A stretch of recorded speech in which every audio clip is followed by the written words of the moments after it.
And Yeah. if I could go back to one thing that Thomas said that is so important to realize, because safety is such a big deal. People say, oh, if you give some freedom, we're not going to have safety anymore. That's another whole kind of a rabbit trail to go down, a la, Benjamin Franklin. Those who give up liberty for security get neither. But his point, I want to just put an exclamation mark on his point, that if you sell it for $1, you can give it away, but if you sell it for $1, that's illegal. And what we've done is, in our like hazardous substances, drugs, okay, we have a prohibition on both buying and selling. If we say something is hazardous, we put some sort of stipulation on both procuring and selling it. In food, all of the prohibitions are only on selling it.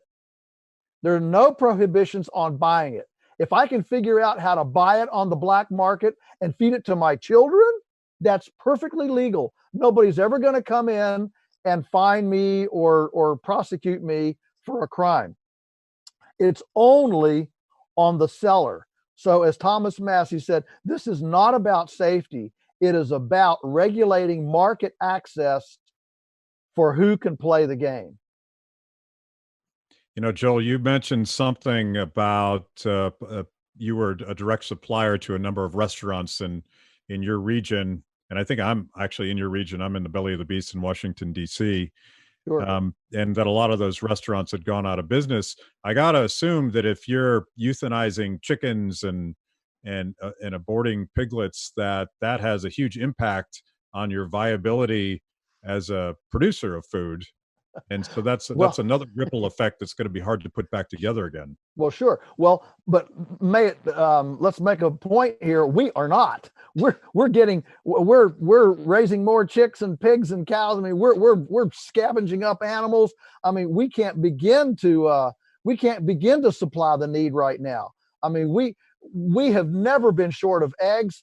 I just talked to to the largest pastured egg producer in the country in California a couple of weeks ago, and they're only being able to supply 30% of their egg demand in the springtime. That's never happened in history. And so this glitch is not about production. There is plenty of food in the countryside. It's a complete breakdown of a segregated, simplistic, overregulated chain from the farmer to the plate. That's well, Thomas said, a bottleneck. It's a bottleneck in the system, and it's completely fabricated. It's not inherent. It doesn't have to be. It doesn't. It can be cured so easily, and yet here we are. And I have one restaurant owner in my district. She has 8 employees, and her supplier can't supply her.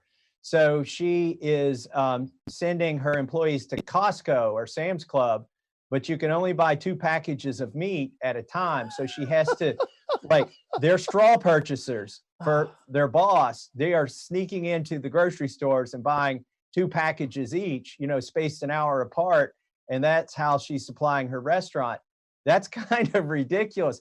And meanwhile, you've got other farmers, not Joel, not me, who have to euthanize their animals because they're plugged in to the meat processing cabal that's owned by the Chinese and the Brazilians that's failing now.